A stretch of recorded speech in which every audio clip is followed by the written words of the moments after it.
Bom, boa noite a todos. Hoje, para mim é uma alegria retornar aqui ao CDB para mais uma aula. E hoje o tema é um tema especial, não é uma aula de filosofia, e sim uma espécie de panegírico. Panegírico, para quem não sabe, era um gênero literário de elogio, né? Os panegiristas, assim como os hagiógrafos, né? Os hagiógrafos falavam dos santos e falavam muito bem, contavam as suas histórias, e os panegiristas falavam das virtudes de alguma personagem, né, importante para o tempo, etc. Então, isso aqui, este encontro é um panegírico, mas também é quase uma agiologia, digamos assim, porque eu vou falar de alguém que é o padre Gabriele Malagrida, um italiano, que, ao meu ver, reúne na sua biografia, na sua vida, todos os traços de um santo, de um homem santo. E aqui podemos entender a palavra santidade em dois aspectos, em dois âmbitos, em dois sentidos principais. Ordinariamente, é a pessoa estável. A palavra sanctus vem do latim sancire, que significa, de alguma maneira, estabilidade. O santo é aquele que tem estabilidade neste sentido, emocional, psicológica, espiritual, etc. A pessoa equilibrada, né? Então, de um ponto de vista psicológico, digamos assim, podemos dizer que a sanidade ela representa esse equilíbrio ontológico da pessoa humana, é aquela pessoa que, por intermédio de virtudes, consegue, em sua trajetória de vida, não tropeçar muito, ou pelo menos não tanto quanto nós, pessoas mais ordinárias do que esses santos. Então, o padre Gabriele Malagrida, ele é um homem do século XVIII, um milanês, ele nasceu em Milão, ele é um homem que atuou no século XVIII, ele é da virada do 17 para o 18. Trouxe aqui para começar a aula aspectos da sua biografia com datas, uma cronologia da sua vida. Mas ele digamos assim, ele em algum momento da sua trajetória, ele vem para o Brasil, ele muito cedo, muito jovem, muito mocinho, ele foi noviço da Companhia de Jesus e, a certa altura, depois de terminados seus estudos de teologia, ele pediu para ser missionário nas Índias. Então, a Companhia de Jesus estava no seu auge, digamos assim, espiritual e mesmo político, só que acabou sendo enviado para o Brasil, onde, a partir do Maranhão, tem uma obra apologética e de missionário, uma obra magnífica, no Maranhão, na Paraíba, em Pernambuco, na Bahia, no Pará e até no atual Amazonas. Ele é considerado por muitos o apóstolo do Brasil, o taumaturgo do Brasil, este padre italiano da Companhia de Jesus. Depois ele retorna a Portugal, né, que ele vem da Itália, passando por Portugal. Ele retorna a Portugal, a certa altura, eu vou dar essa cronologia e indicar alguns pontos que me parecem importantes, e nesse retorno, logo vem em 1755, no dia 1º de novembro de 1755, o terremoto de Lisboa, quiçá o maior terremoto já registrado, de que se tem notícia, pelo menos os relatos são nesse sentido, e mesmo geógrafos que tentam fazer uma reconstituição do que teria sido esse terremoto, eles relatam que possivelmente foi maior do que o que ocorreu no Chile no século passado, na década de 60. Uma tragédia de dimensões descomunais, Lisboa é arrasada, fica em chamas, logo depois vem um maremoto para acabar com o serviço, digamos assim. O padre Gabriele Malagrida estava em Lisboa e tem uma atuação extraordinária nos primeiros dias posteriores ao terremoto, dando os sacramentos, confortando as almas, confortando as pessoas que estavam num verdadeiro suplício humano. E pouco tempo depois desta data, ele escreve um livrinho em que, como bom teólogo, faz uma associação entre a causa natural, que teria sido a causa natural do terremoto, e as causas sobrenaturais, a partir da consideração, que para um teólogo é de evidência evidentíssima, a consideração de que nada ocorre de maneira alheia à divina providência. Quando Cristo diz que até os nossos cabelos estão contados, ou seja, ele está a dizer-nos que Deus vê e provê tudo. Então, para o bem e para o mal, os acontecimentos humanos se inserem na ordem da divina providência, e que é uma ordem extraordinária em todos os sentidos. Então ele faz a associação do terremoto de Lisboa com a impiedade do rei Dom José I e do seu preposto Marquês de Pombal, um dos homens mais ímpios. Marquês de Pombal, podemos dizer com toda segurança, foi um monstro humano, um homem de uma crueldade sem paralelo no seu tempo, e se pensarmos nos grandes tiranos de todos os tempos, certamente nessa galeria há de haver um lugar lá para o Marquês de Pombal, e o padre Malagrida começa a ser perseguido após a divulgação desse escrito. Imaginemos, né, o que é para um tirano a ousadia de alguém que, de uma perspectiva religiosa que seja, aponta para as suas franjas de algodão, que fazem às vezes de franjas de seda. Então é uma perseguição que se insere num momento de grande perseguição aos jesuítas. Os jesuítas foram expulsos logo dos principais países europeus em que tanto bem fizeram as almas, só que no caso português, esta perseguição ganhou cores pessoais, porque o padre, ou melhor dizendo, o Marquês de Pombal faz questão de condenar o padre Malagrida por um processo falso de heresia. Então o padre Malagrida, em 1761, é queimado pela Santa Inquisição, né, na praça ali central de Lisboa, num auto de fé, que é o último auto de fé de que se tem notícia em Portugal, só que um processo odioso em todos os sentidos, porque algumas testemunhas foram estipendiadas pelo Marquês de Pombal, ou seja, receberam o seu din-din para prestar falso testemunho. Os próprios livros de que o padre Malagrida é acusado de escrever e que contém heresias não saíram da pena dele, ele não os escreveu, então ele é garroteado. Busquem vocês aí que assistem a aula na internet ou os que estão aqui, o que era o garrote vil. Era uma morte infame por garrote, em que o condenado ele sentava-se numa cadeira de madeira com os braços amarrados para trás e havia um parafuso imenso, rodava-se uma manivela e esse parafuso entrava aqui acima da medula, né? Então era uma morte infamante, e depois com posterior auto de fé, ou seja, ele foi garroteado e depois queimado. E o ódio do Marquês de Pombal não para por aí, porque ele persegue aqueles que difundiam este escrito especificamente sobre as causas do terremoto de Lisboa, e todos os principais que participaram desse infame processo, pelo menos alguns dos principais, morrem muito mal. Papai do céu, ele cuida dos seus, ainda que quando os seus são oferecidos ao martírio.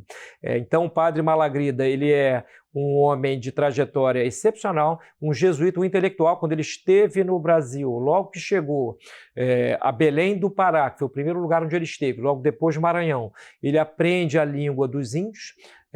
Provavelmente o que se ensinava ali era a língua geral, o tupi geral, havia muitos dialetos. Os jesuítas tinham esse propósito era uma ordem de professores, de mestres, de pregadores, não era uma ordem dos dominicanos, que era a ordem dos pregadores nominalmente, mas os jesuítas também eram grandes oradores e eles, entre os seus intuitos, estavam de evangelizar os povos nas suas respectivas línguas. O trabalho dos jesuítas no Brasil é impagável. O Brasil nunca, jamais, em tempo algum, conseguirá pagar o suficiente a esses jesuítas que aqui estiveram, que evangelizaram os povos.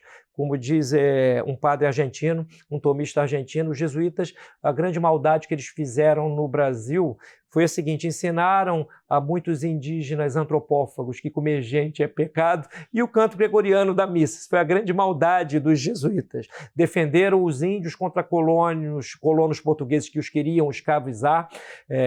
Então a atuação dos jesuítas neste período, desde a sua fundação até o século XVIII, é algo fora de qualquer parâmetro, e o padre Malagrida, ele se insere numa galeria especial, que é de um homem que realmente agiu movido pelo Espírito Santo, e as suas histórias, que até hoje são contadas entre pessoas do interior, do sertão mesmo. Ele andou aqueles sertões todos a pé. São histórias verdadeiramente dignas de um servo de Deus e da Santa Igreja. Então, eu vou fazer uma breve cronologia aqui do padre Malagrida. Ele nasce em 1689 em Milão, ou seja, o padre Malagrida foi acostumado desde pequenino à beleza. Em Milão tem lá um dos maiores monumentos da história humana, que é o Duomo, né? Que é aquela catedral de uma beleza divinal. Então ele é um milanês. Ele, em 1711, ele resolve entrar para a ordem, então, né, ou seja, adolescente ainda, ele entra como noviço, em Gênova, ainda na Itália, estuda até 1721, e naquela altura, dizer que um jesuíta estuda era dizer que ele era educado na Ratio Studiorum, que é o método pedagógico mais espetacular de que a história humana tem notícia. Demorou até chegar à sua forma final, a Ratio Studiorum, cerca de 50 anos. Homens como São Roberto Bellarmino, uma pleiade de grandes intelectuais contribuíram para a composição desse método pedagógico dos jesuítas. Já temos no Brasil edições para o português. Aliás, a tradução que fez o padre Leonel Franca, o nosso maior filósofo e teólogo da primeira metade do século XX, ele traduziu a Ratio Studiorum e publicou. O padre Leonel Franca, para além de outras grandes qualidades, era um escritor fenomenal. Este livro agora voltou ao catálogo, vale muito a pena ler a Ratio Studiorum. Então, dizer que um jesuíta estava se formando naquela altura era dizer que ele estava tendo contato com esse método que foi pensado para formar almas corajosas, para formar almas filosoficamente preparadas para lidar com os dilemas que transcendem aos tempos. Então, um homem da alta cultura, sem dúvida nenhuma, então ele estuda, faz esse seu noviciado, ele até 1721 ele está ali na Companhia de Jesus, quando então ele pede para ser enviado, como eu disse ainda há pouco, para as Índias como missionário, enviam-no para o Brasil. Então ele vem aqui, ele passa pelo Pará e pelo Maranhão, primeiramente. No Maranhão ele fica de maneira mais detida. Então, em 1722, né, ele começa já a aprender a língua indígena. Em 1723 é enviado, né, dentro do que hoje é o Maranhão, né, para um local onde estavam os índios Caicases, Guarararés e Barbados, esses últimos violentíssimos, verdadeiros selvagens no sentido profundo do termo. Não estou aqui porque alguém que vai ver isso na internet, vai ouvir a palavra selvagem e vai dizer que este professor está sendo preconceituoso. Porém, o que eu posso responder é que uma tribo que deixa crianças morrerem à míngua porque nasceram com defeitos, não merece outro qualificativo, para dizermos o mínimo. Mas eu estou usando aqui a terminologia clássica, que é a terminologia católica.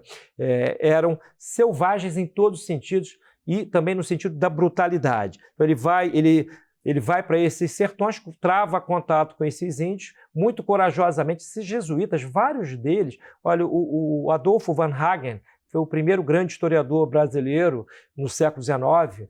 Dom Pedro II, no final de sua vida, o fez Visconde de Porto Seguro. Foi um historiador que, por exemplo, redescobriu a carta do descobrimento do Brasil, do achamento, como dizem os portugueses, do Brasil, que estava perdida desde a época do terremoto de Lisboa. Um grande historiador, ele diz o seguinte, que muitos dos índios foram convertendo-se quando perceberam que aqueles que eram, digamos assim, não apenas comidos, como tratados de uma maneira violentíssima, eles rezavam pelos seus algozes, eles descobriram uma nova dimensão da coragem, e muitos deles, que os tomavam por covardes, acabaram por se converter, porque entenderam que há um amor que a tudo perdoa, e realmente o Evangelho é a boa nova para qualquer tempo, né? Não é ideologia, não é conversa fiada. Nosso mandamento isso é um mandamento, aliás, que Cristo diz: eis que vos dou um novo mandamento. Significa que não estava na antiga lei. Amai-vos uns aos outros, vírgula, como eu vos amei. Eu vos amei até a morte. E a morte infame. Então, cristão perdoa, o católico tem que perdoar por dever de mandamento, ainda quando o perdão não abarque, por exemplo, foi o que eu disse aqui na última aula em que eu estive, aqui no CDB, sobre o perdão, que ele não significa que você vá chamar aquele a quem perdoou para o seu convívio, mas isso é outro assunto. Então, o padre Malagrida, ele começa a sua evangelização com resultados e curas miraculosas são reportadas nesse período, previsões, ele tinha o dom da antevisão de acontecimentos, até mesmo na sua biografia, que eu vou citar aqui, numa das suas biografias. Ele como que prediz a amigos o terremoto de Lisboa, então ele realmente tinha muitos dons e os utilizava prodigamente. Então, 1723, no Maranhão, no meio dos índios. Entre 23, não, isso até 1727. De 27 a 29, ele é nomeado professor de literatura do Colégio São Luís do Maranhão.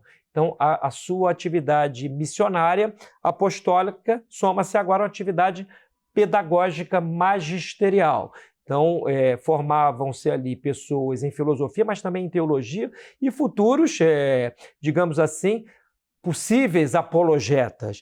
Então, em 1730, nova excursão aos Barbados, né?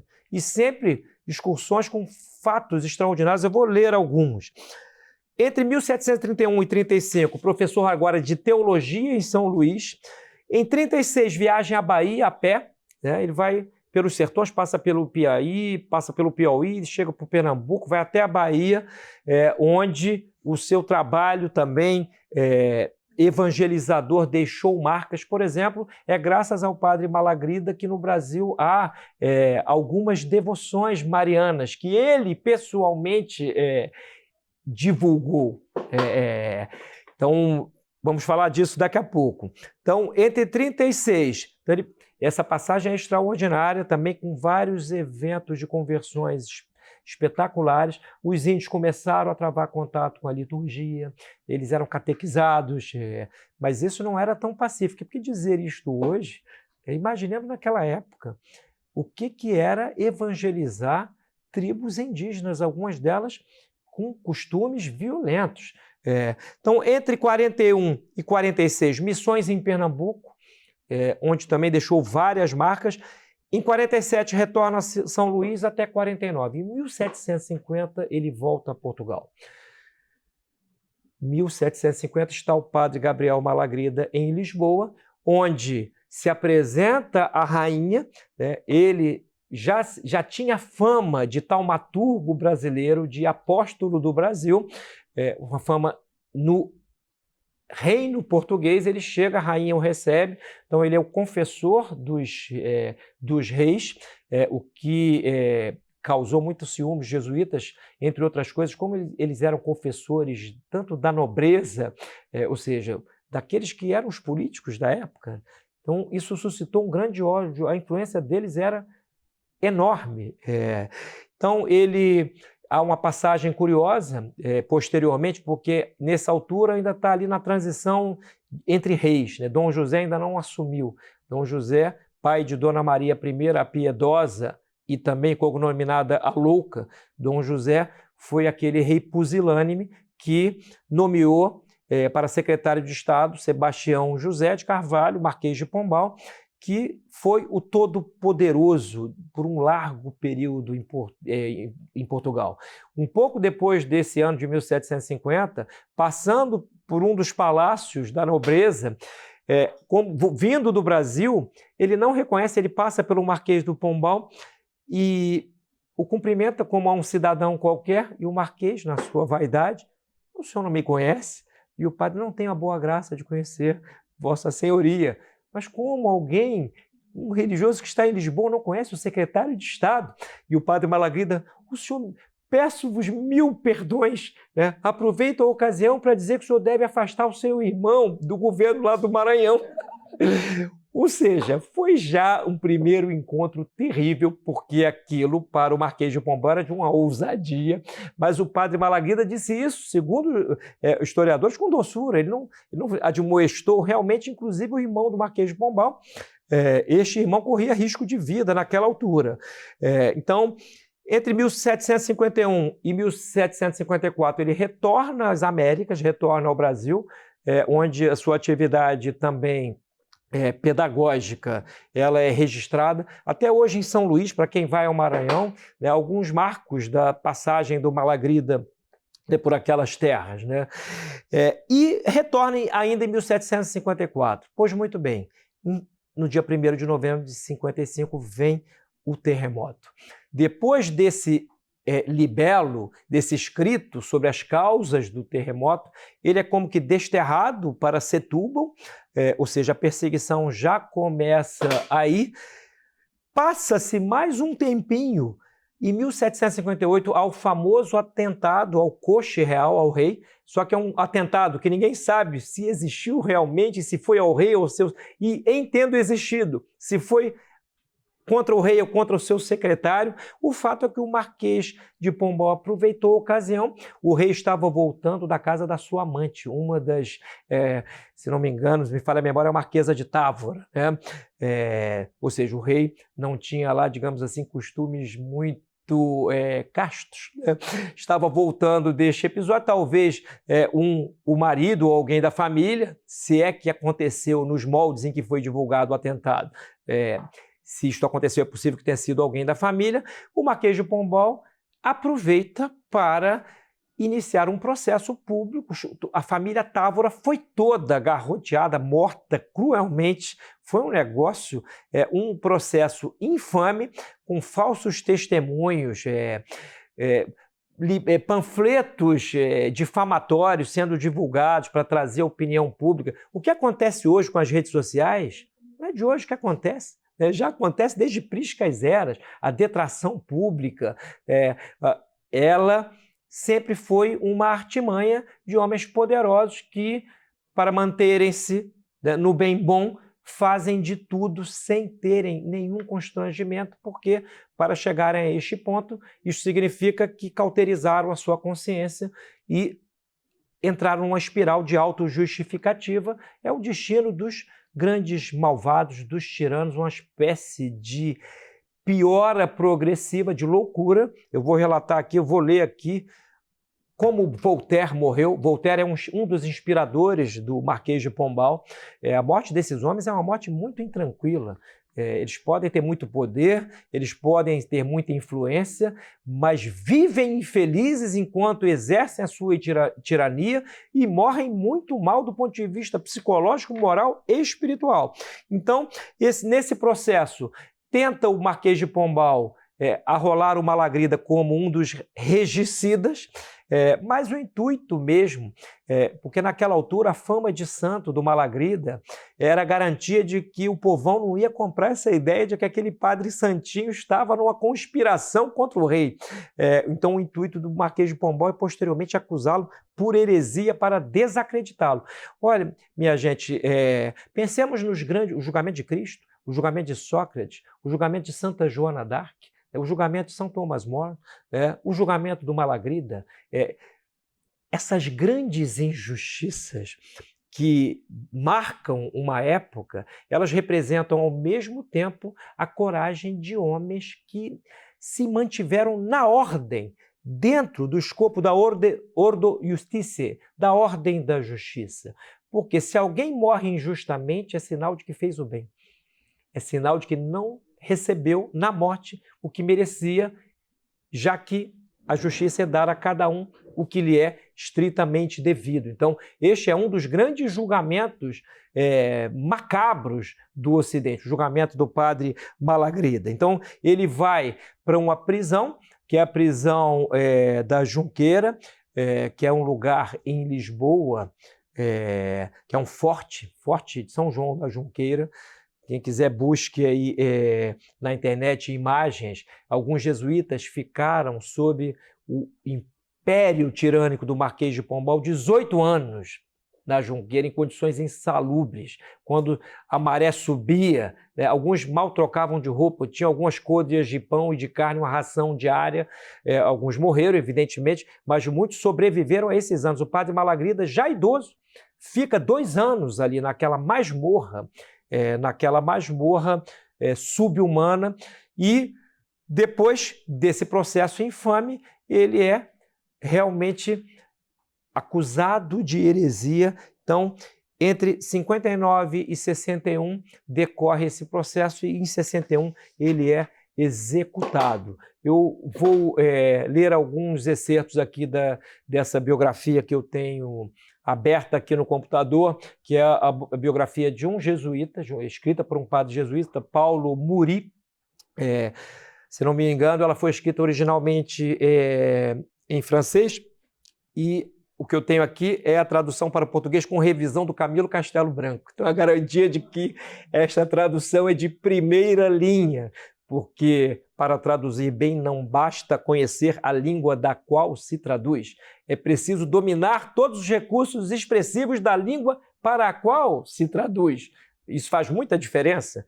No Brasil ainda estamos aqui bracejando para encontrar mais tradutores que dominem os recursos da própria língua. Não adianta eu saber latim, eu saber as declinações do grego, se, sendo tradutor e por ofício tendo que conhecer a gramática, eu não conheço nem o que é um adjunto adnominal.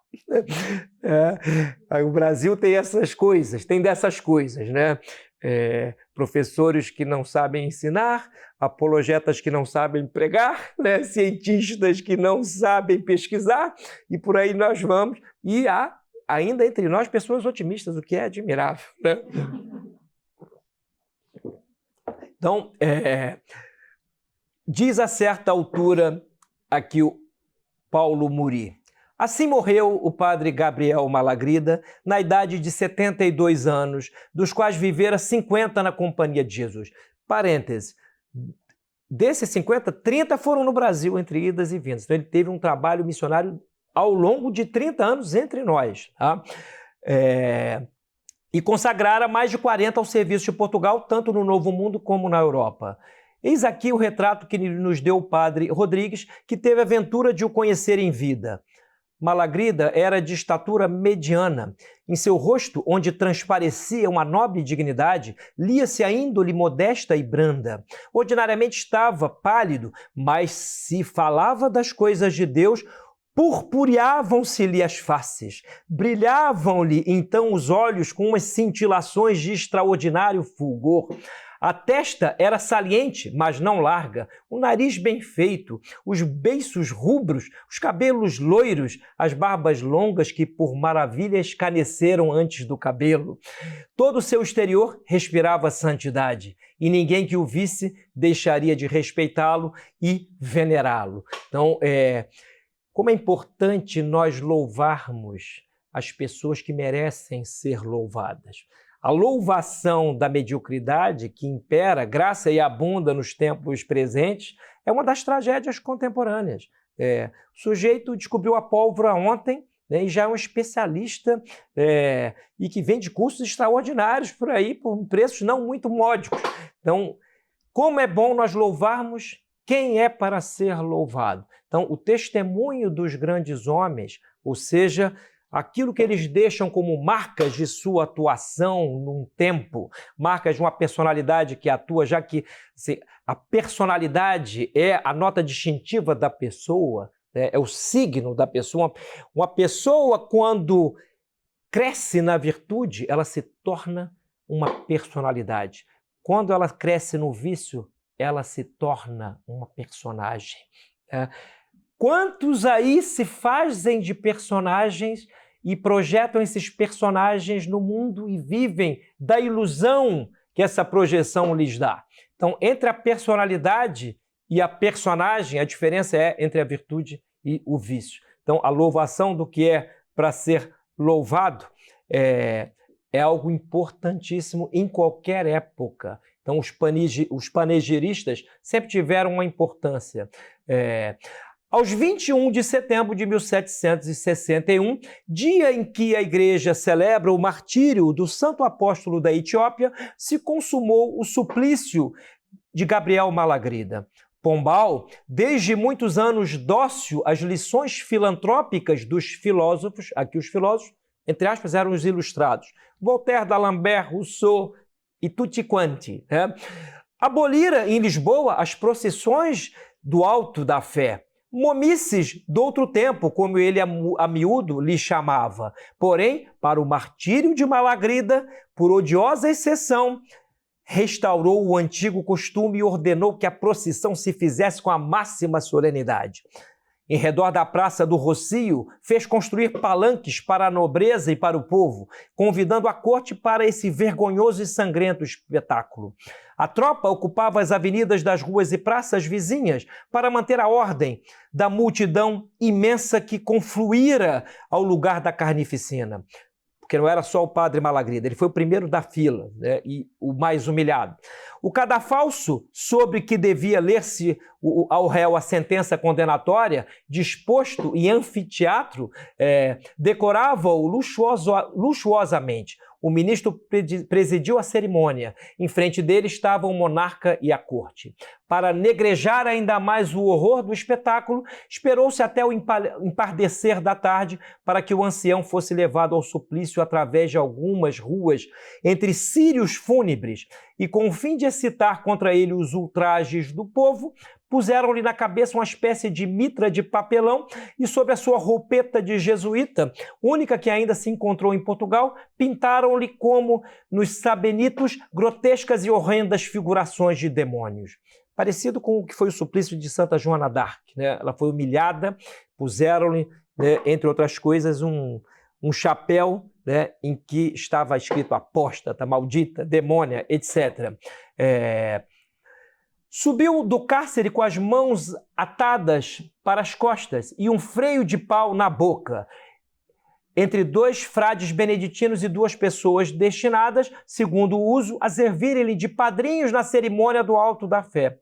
Depois dele caminhavam mais 52 condenados, mas ele foi o único estrangulado, o único a padecer naquele servo dia a morte cruel e infame, que é a do garrote vil, que eu disse aqui há pouco. E era lenta, porque peguem depois a imagem do que era um garrote, do que era, tem até vídeos no YouTube.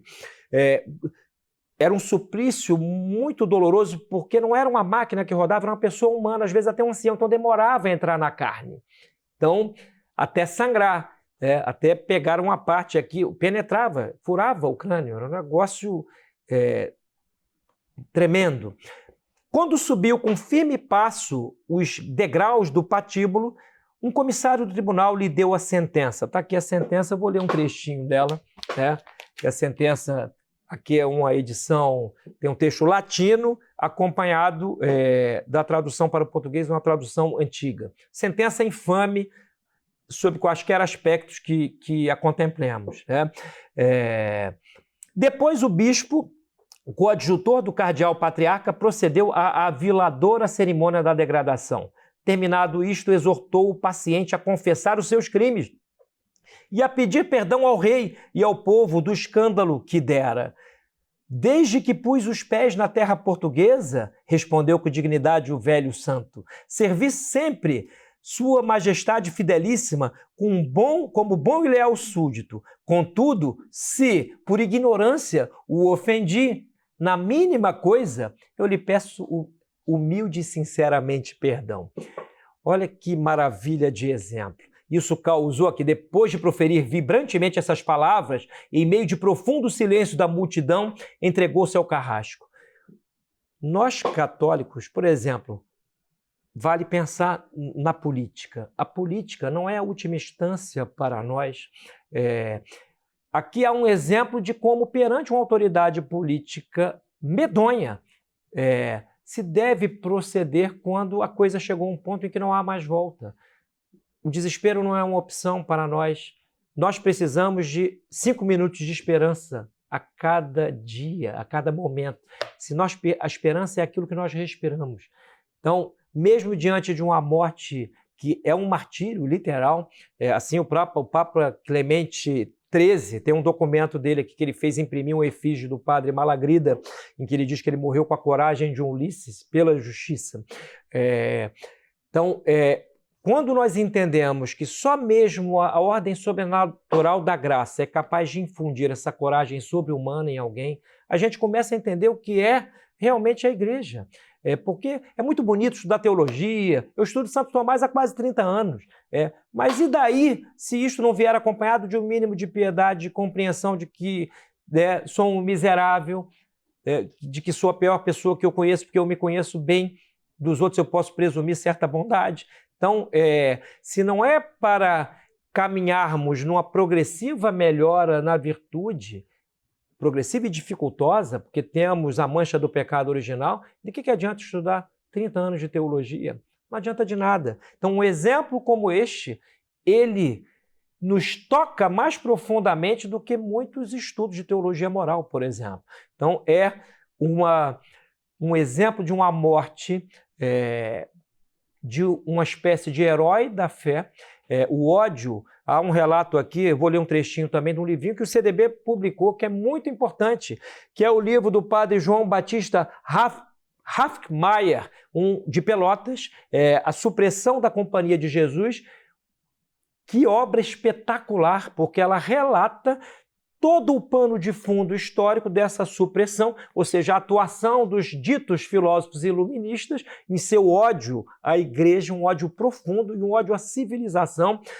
E há um capítulo aqui sobre Portugal que eu reputo muito interessante, porque eu digo hoje, em que estamos em plena ideologia globalista a ser difundida pelo mundo, não adianta nada a pessoa estar muito informada de planos globalistas contemporâneos se não sabe nada do século XVIII. A França acabou de fazer com que o aborto seja reconhecido como direito. Isso começa na Revolução Francesa, na sua equivocada noção de liberdade. Aquilo deu nisto. Então, se não conseguimos puxar o fio da meada, quem não conhece o século XVIII não está habilitado para compreender a crise contemporânea. Isso é um século decisivo. Eu, no meu Cosmogonia aqui da Desordem, eu faço um paralelo de 3 eras. A era da perda da fé, a era da perda da esperança e a era da perda da caridade. Esse período do século XVIII é a era da perda da esperança enquanto virtude teologal no plano social. Então, assim, estudemos esta época porque ela é muito importante para compreender alguns dos planos dos que hoje querem, usar de um tacão sobre as nossas consciências e fazer-nos dizer amém a diretrizes transnacionais. Isso começou muito mais lá atrás, no final da Idade Média, mas aqui no século XVIII, esses planos da revolta do poder material contra o poder espiritual eles ganharam um contorno que desde então só vem crescendo progressivamente. E aqui não fica aqui a indicação de leitura, eu vou ler um trechinho desta obra. E aqui, muito a propósito, aqui o primeiro artigo do meu Cosmogonia da Desordem, que agora em abril vai receber a 3ª edição, para mim é uma alegria, a 3ª edição em vida do autor, significa que a obra é recebida com uma benevolência pelos leitores.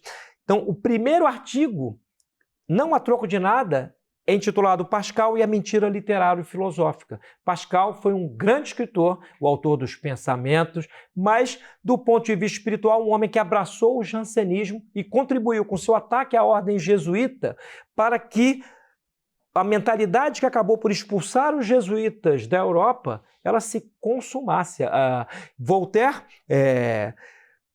que eu digo aqui que é de triste memória para nós, ele aprendeu com Pascal, porque Pascal, em algumas das suas diatribes contra os jesuítas, ele ouvia o que lhe diziam os intelectuais lá de Port-Royal, que eram jansenistas. As citações que Pascal faz, bíblicas, teológicas, eram todas retiradas dessas pessoas que tinham, na sua loucura sectária, aquele afã de serem mais perfeitos do que os mais perfeitos dos cristãos. Não houve heresia mais escrupulosa do que o jansenismo. E o jansenismo, em algum momento, junta-se com o iluminismo e contribui para a derrocada dos jesuítas, e há historiadores sérios para quem a Revolução Francesa não teria acontecido se a ordem dos jesuítas não tivesse, a ordem da Companhia de Jesus não tivesse sido suprimida da Europa.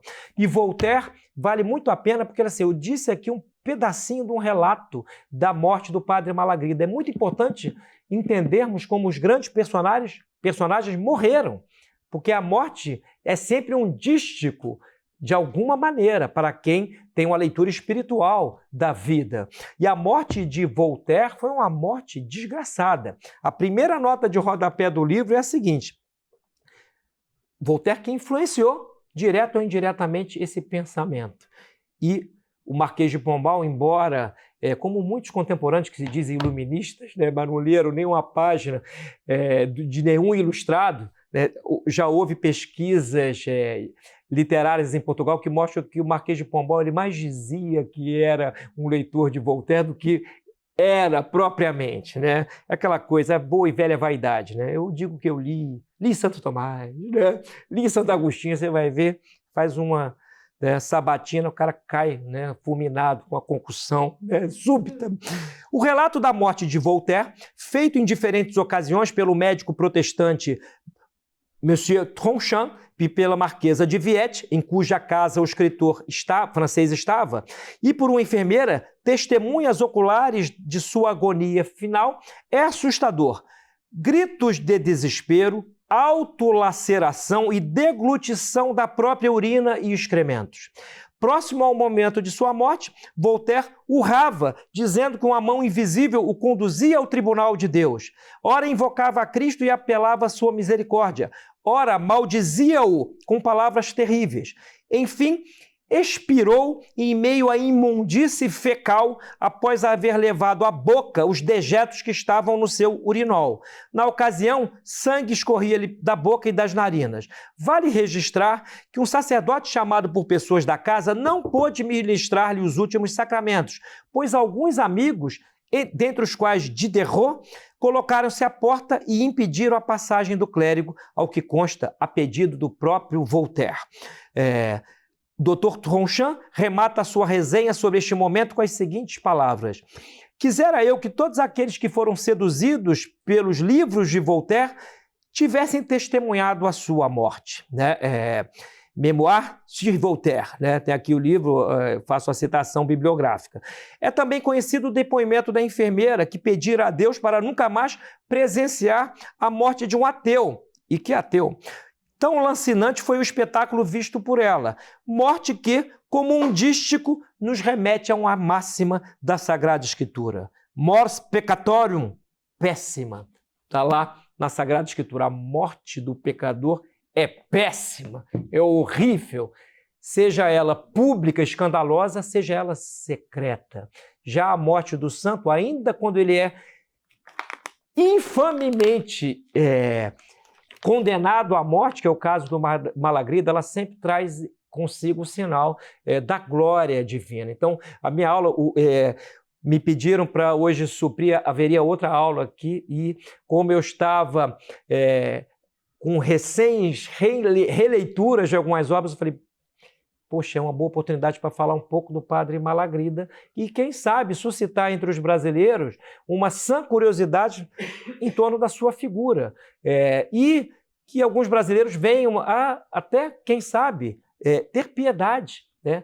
Ter uma atitude piedosa para com um homem que tem todas as marcas distintivas de um grande santo, embora não tenha sido canonizado.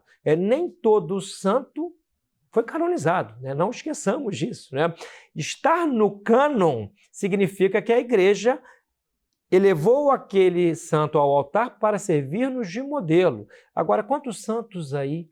Inúmeros.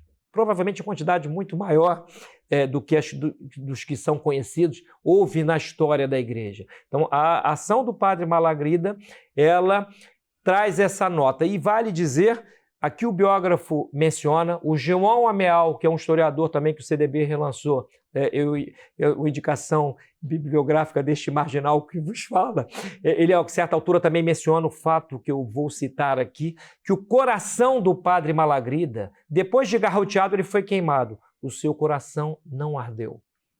Não ardeu. Tá? O coração não pegou fogo tudo. Né? Tudo. Né? O coração estava intacto. Né?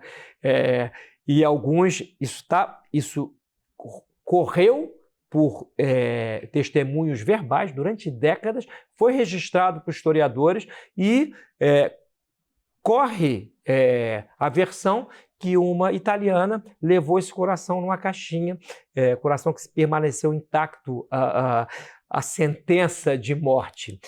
E eu aqui vou dizer do que foi feito do coração do Marquês de Pombal, a autópsia, o relato da autópsia. Feita logo após a sua morte, revelou que o coração que tanto odiou estava imenso dentro do peito. Ele estava com alguma patologia dessas cardíacas. Seu coração estava imenso e com péssimo aspecto. E também o seu cérebro, como que batendo dentro do crânio. Vale muito a pena buscar esse relato e fica aqui de novo o conselho para o CDB publicar a biografia do padre Malagrida, a sua sentença condenatória, assim como o livro sobre as causas do terremoto de Lisboa, seria um serviço espiritual, porque neste livro, como bom teólogo, repito, ele mostra que nada acontece no mundo que não esteja sob a égide da providência divina. Isso serve para os indivíduos, mas serve também para os estados. E o corpo do Marquês de Pombal permaneceu durante um tempo insepulto, para lembrarmos que as glórias do mundo não são nada, não são nada. Nunca devemos esquecer disto. Hoje, numa época de redes sociais, que todo mundo é popstar, todo mundo é especialista em alguma coisa, sobretudo em coisa nenhuma. É uma época que é bom lembrarmos assim, que o que nos espera não é um julgamentozinho doce, porque Deus é misericórdia, mas é justiça. E a sua justiça clama para que tudo o que de mal foi feito seja pago. É da ordem da justiça que o mal seja pago. Eu vou ler um trechinho aqui da sentença condenatória. É grande a sentença. Não, e quem escreveu isso aqui, o texto latino, vou ler evidentemente aqui a tradução para o português, mas quem escreveu é um artista. Sempre há os artesãos do capeta, pessoas com grande talento que põem o seu talento para servir o mal. É impressionante que é uma peça condenatória com a beleza literária, E conseguindo o réu, pelo meio da hipocrisia e da mais refinada malícia, que o tivessem por santo e por verdadeiro profeta, aquelas pessoas que com permissão divina não faziam reparo nos fundamentos sobre que a fé sustentava a grande máquina da fingida santidade, lhe foi reduzindo a um monstro da maior iniquidade. Porquanto, não contente nem satisfeito com haver enganado os povos dos domínios deste reino, dos quais tinha extorquido muito grosso cabedal com pretexto de devoção, ele era pobre, minha gente. Mentira! Ele era Durango Kid. Estão dizendo aqui que ele vendia, era um simoníaco que vendia coisa. A peça é mentirosa do início ao fim. E com muitos outros fundimentos e embuches, passou a espalhar o mais terrível veneno que tinha no coração, fomentando discórdias e sedições, e a profetizar os funestos sucessos, tá aqui, os sucessos do terremoto. Ou seja, aqui é como quase que o deixar escapar a causa do ódio maior, que ele associou o terremoto de Lisboa à impiedade dos que estavam no poder. É o início do fim da monarquia portuguesa do ponto de vista formal. Dona Maria I dizem alguns historiadores que o momento da sua loucura foi quando ela teve notícia, ainda em Portugal, de que Maria Antonieta havia sido guilhotinada. É como se ela tivesse a clara visão de que o mundo agora passava por um outro momento. Uma mulher de grande piedade, até o momento da sua loucura, tinha todas as grandes qualidades da estadista, foi clemente para com esses homens cruéis, ela não deu a morte, não condenou à morte o Marquês foi morrendo aos poucos em sua terra, lá em Pombal, a Dona Maria I, que tinha visões do seu próprio pai no inferno, era assim, uma mulher piedosa, ela restitui os jesuítas de alguma maneira. O próprio Malagrida tinha dito para seus companheiros lá na prisão, nós vamos voltar, não será fácil a nossa semente, mas nós retornaremos. Ele teve a antevisão do seu martírio. Vou ler só um pedacinho daqui a pouco da própria biografia, mas vale a pena porque isso aqui está interessante. É a sentença condenatória do padre Malagrida, assinada pelas autoridades eclesiásticas. E aqui, minha gente, vale dizer o seguinte, assim como Joana d'Arc foi condenada graças a um bispo do inferno, né, aqui acontece a mesma coisa. Temos que ter a noção de que o pecado atinge a todos sem distinção de ofício. Não é porque o cara é católico que já está santificado, não é porque ele é padre que... Pelo contrário, muitos não fazem jus àquilo que receberam e deste será cobrado muito mais do que de outros. Estão fomentando discórdias e sedições e a profetizar os funestos sucessos que sabia que eram de ideação e travaram nesta corte com os funestíssimos objetos que depois se fizeram manifestos.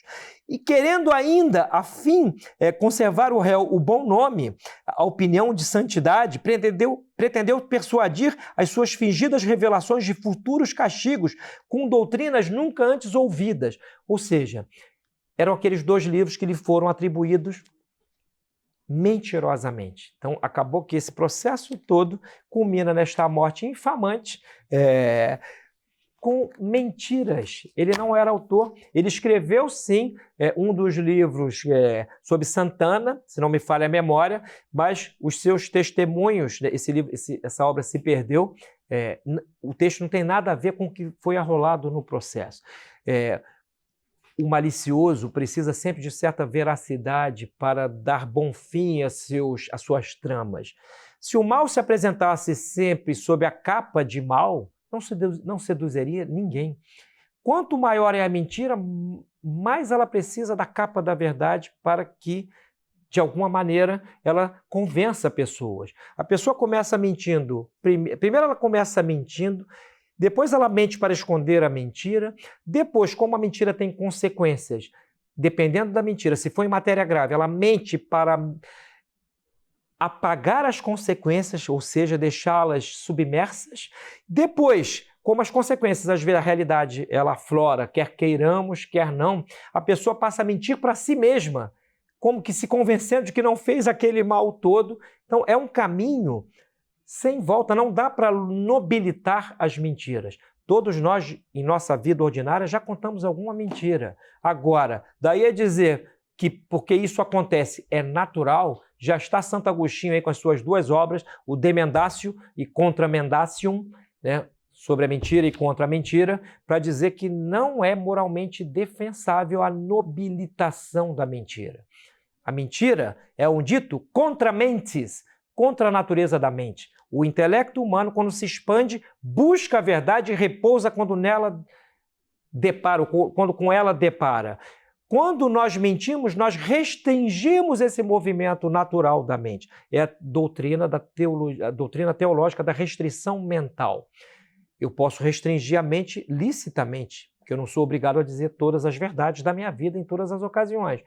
Agora, mentir sempre será algo contra a ordem moral. Então, se a mentira então é aflorada num processo de condenação à morte de um homem com fama de santidade clara, é óbvio que isso ganha um caráter de uma hediondez muito maior. E aqui, eu vou continuar a leitura dessa biografia, só mais um trechinho, não sei quantos minutos em quantos eu vou, depois me digam, que eu também não quero enfadá-los por tempo indeterminado. Continua o padre Paulo Muri. Decorridos 10 anos sobre o suplício de Malagrida, eu estou falando Muri porque eu não sei se ele é francês ou português, viu? Eu estou falando a moda portuguesa, né? Que aliás é a boa moda, né? A moda portuguesa é boa moda. Os portugueses, eles sempre traduziram os nomes próprios, inclusive. Nunca tinham nenhum pejo por causa disso, né? Aqui não, a gente tem pruridos, né? O sujeito quer mostrar que é um poliglota, de estrita observância, então ele tem que citar o autor na língua dele, ainda que seja Cassange, né? Bobagem. Vaidade das vaidades. Tudo é vaidade, diz o Eclesiastes. Decorridos 10 anos, sobre o suplício de Malagrida, ainda o ódio do perseguidor ia procurar a vítima no túmulo. O famoso opúsculo do padre Malagrida, intitulado Juízo sobre as Causas do Terremoto de 1755, tinha muito quem o lesse ainda em Lisboa. Pombal, vendo com irritação o profundo abalo que a leitura do folheto trazia nos espíritos honestos, só descansou quando pôde prescrever a obra com os seus artifícios. A obra foi queimada, os exemplares que estavam em Lisboa foram todos queimados. Nós temos isso hoje porque houve quem não queimasse, mas houve um auto de fé agora dos livros, 10 anos depois de morto, né, o pobre jesuíta. Obteve, pois, do crédulo monarca, Dom José I, um edito mandando que o livro fosse queimado pela mão do Carrasco. Debalde. Olha como é bonito o bom português, né? Debalde, inutilmente. Né? Debalde, não é debaldinho. Né?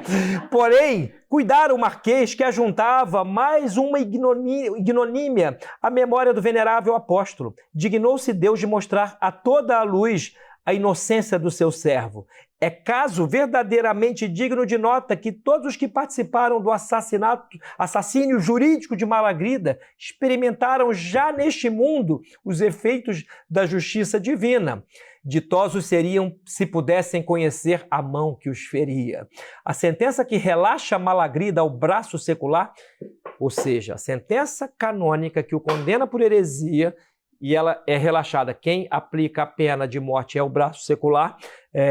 Era assinada por Paulo de Carvalho de Mendonça, João Mancilla e Nuno Álvares Pereira. Todos três tiveram morte miserável. Já vimos como o Marquês de Pombal elevara seu irmão Paulo ao cargo de inquisidor. Isso é muito comum, né? Quando o tirano chega lá, bota a família toda, né? Napoleão Bonaparte, por exemplo, botou vários irmãos como reis de reino. Um vai para a Itália, né? Outro vai para a Espanha.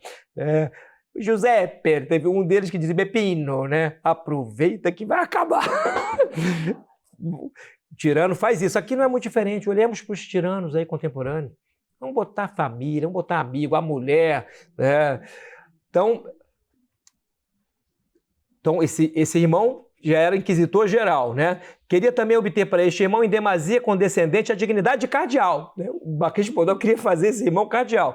Já o Papa Clemente XIV tinha expedido cartas em que concedia a púrpura romana ao protegido do ministro Pombal. Mas antes que o breve chegasse a Lisboa, ou seja, esse comunicado, morreu Paulo de Carvalho de morte súbita. Já vimos como o monarca, o inquisidor Nuno Álvares Pereira, no dia da execução de Malagrida, deram um esplêndido jantar em sinal de júbilo. Pouco tempo depois foi atacado de uma moléstia grave, triste consequência de suas devassidões. Em poucos dias, seu corpo era um esterquilínio, exalando um fedor intolerável, né? Intolerável. Desamparado de amigos e até dos criados, ficou só ele com a mulher, desde muito sua consórcia da libertinagem. Consórcia da libertinagem é uma imagem literária, né? No entanto, piorou a olhos vistos. Eu estou rindo, coitado, né? Eu não estou rindo dele, eu estou rindo da maneira como conta aqui o biógrafo, né? Piorou a olhos vistos e chegou às últimas. Deliberaram então de levar-lhe de casa a desgraçada cúmplice para salvar ao menos as aparências e ministrar-lhe os últimos sacramentos. Mas o miserável, que desde o começo da enfermidade raivava desesperado e não quisera saber nunca de confissão, persistiu impenitente até o derradeiro suspiro. Aliás, também o Marquês de Pombal, na hora da morte, não quero sacerdote. Ele também recusou o sacramento na hora da morte, ele se manteve fiel ao seu ódio até o fim. Então, por aí se vê como quem olha para as coisas da história sob luzes teológicas está habilitado a talvez interpretar os sucessos do mundo sob um prisma mais abrangente. já houve tentativas inúmeras ao longo da história de classificações por eras, né? Houve a de Giambattista Vico, que foi um italiano importante, escreveu a Ciência Nuova, né? Que ele diz que a história ela avança em corsi e recorsi, são idas e vindas, marchas e contramarchas, só que a classificação dele ela partia de pressupostos fabulosos, equivocados. Então, no caso da pessoa que busca teologicamente contemplar a história, ela consegue ter um vislumbre desse suceder humano mais rico até, mais rico até. O tempo presente é um tempo de crise, mas quando não foi? Quando não foi? Desde a história conhecida, história de traições, tristezas, guerras, etc. Então, assim, é óbvio. O meu intuito aqui, meus caros, hoje não era uma aula de filosofia, não falei do ser, do ente, da substância, do acidente, da gnoseologia, dos modos propriamente humanos de conhecer a realidade a partir da abstração das notas individuantes da matéria, etc. Hoje era mais ao rés do chão a aula do ponto de vista filosófico, mas mais próxima do céu, do ponto de vista espiritual. Então, assim, um homem como o padre Malagrida, de vida tão atribulada, de vida tão devotada ao bem maior, ele é um exemplo para nós, né? Um exemplo para nós. Meditemos. Eu fico aqui, vou deixar registrado isso em vídeo, né? Quem sabe o CDB fica aqui a indicação bibliográfica. Acho que vale muito a publicação do livro, que seja esta biografia do Malagrida, acompanhada da sentença condenatória e de uma pequena história do Marquês de Pombal. Eu posso depois até sugerir os textos a serem editados, porque o trabalho de formação nas grandes crises, ele é sobretudo, ou deve ser, sobretudo espiritual. Hoje as pessoas põem muita fé na sua capacidade de mudar politicamente a realidade e às vezes caem num ingênuo otimismo a respeito dos movimentos do mundo. Se o Brasil, por exemplo, tiver alguma chance de restauração, é óbvio que ela será restauração moral e intelectual, mas, sobretudo, ela acontecerá se for levada por uma elite espiritual, por uma elite de pessoas com fome de Eucaristia, com vergonha dos seus pecados, porque assim cresceu a igreja no mundo, assim ela evangelizou. E hoje, se olharmos para a juventude contemporânea, a constatação que se impõe a qualquer pessoa que conhece pedagogia é que são incatequizáveis em grande parte, porque eles foram, por meio de engenharias sociais terríveis, desafeiçoados a botar o pé no chão. Estão fora do mundo real, inclusive excitados por ideólogos que até torcem a linguagem, né? As palavras dão nome trocado às coisas.